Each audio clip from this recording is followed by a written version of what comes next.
Now for something different brand. Done Hondas for a while. We're going to have a look, go back to the early 80s and have a look at some of the Suzukis that we have here. The first one we're going to look at is a GSX1100SXZ. So what's an SXZ? Well, it's a Katana with wire wheels.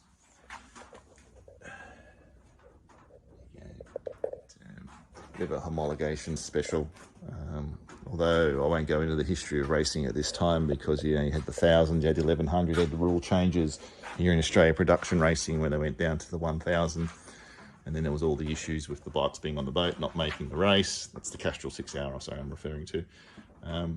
So this bike is in extremely original condition. It is a survivor. It has not been restored.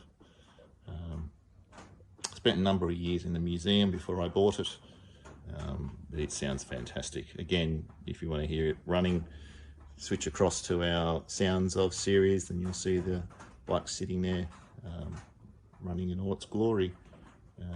So it's an 1100. Of course, that is, as everyone who knows a Katana, that is your choke, and labelled as such.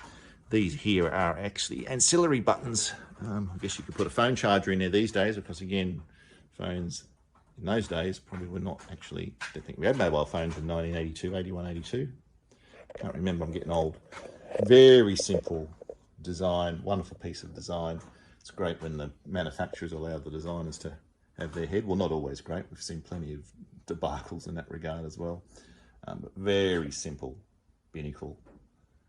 And you can see there the bike's got 30,000 Ks on it. So not a lot for a bike of this age. Still running its original suede seat, the little ridges on the back for your added pleasure. Sitting next to the 1100 is its baby brother, the 750. So a lot of differences, not the same. It's a much more revvier bike, much different tune, set up a tune for the smaller engine. Looks very similar, of course. Put the two together. Could actually play a bit of Spotto on this and see if you could spot the differences besides the seat colour. So 750, this bike has been restored. When I bought it, it was black all over, and was starting to show signs of its age. So it is now looking back to its former glory, very much thanks to the people at Mick Home Motorcycles in Victoria. I will give Mick a plug. They were fantastic in helping putting the bike together and sourcing parts. Talked about this on some of the other bikes. You can start going back to the 80s with the anti-dive technology. So you can see here, for example, this is Suzuki's take on anti-dive.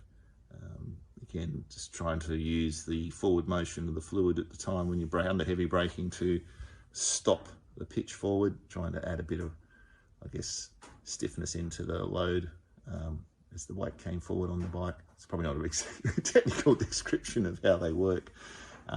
There's a little plunger in here and stuff that operates based on the fluid move.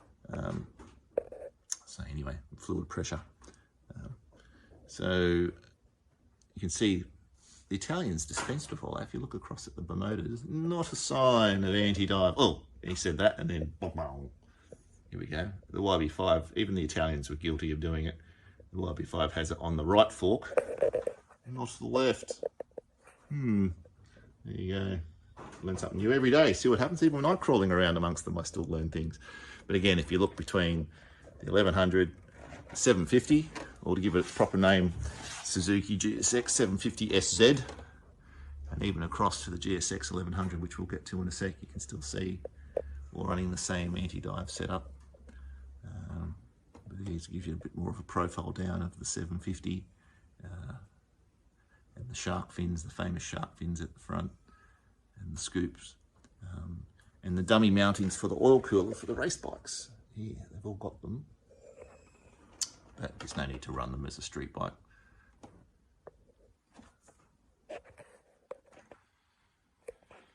Sitting with its brethren from the early 80s is our GSX1100E. So this is the other alternative to your Katana from this time if you're into a big bore Suzuki. These bikes were loved by hoons the world over. They are an amazing piece of machinery.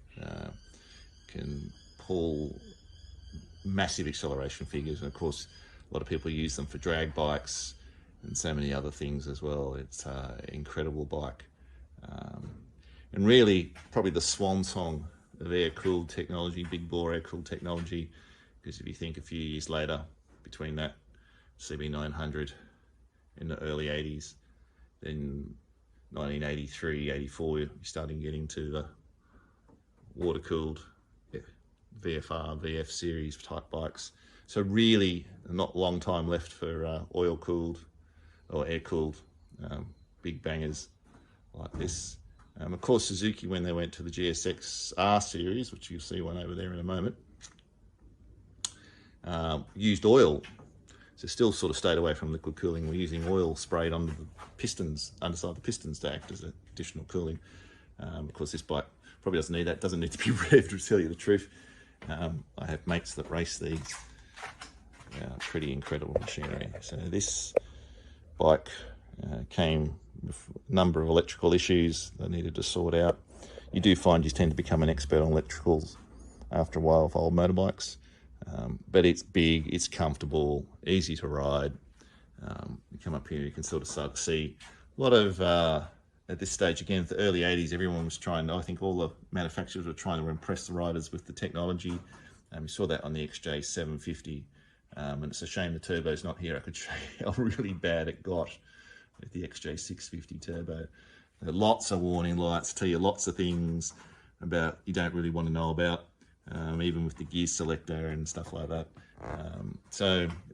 Although having said that, Suzuki, and I'll show on the GT380, which is just in front there, that's 1974, it's got a gear position selector in it. So Suzuki sort of, it might be the smallest of the manufacturers, Japanese manufacturers, but they certainly got some smarts when it comes to ideas in relation to technology on the bike.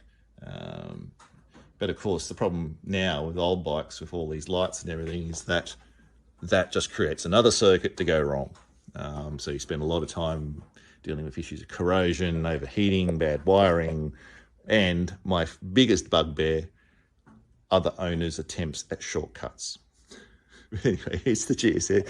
It's a very original looking bike. It has been, I believe, someone started a restoration on it, because I can see signs of it when I've been under it. But at the moment, it's good enough for me.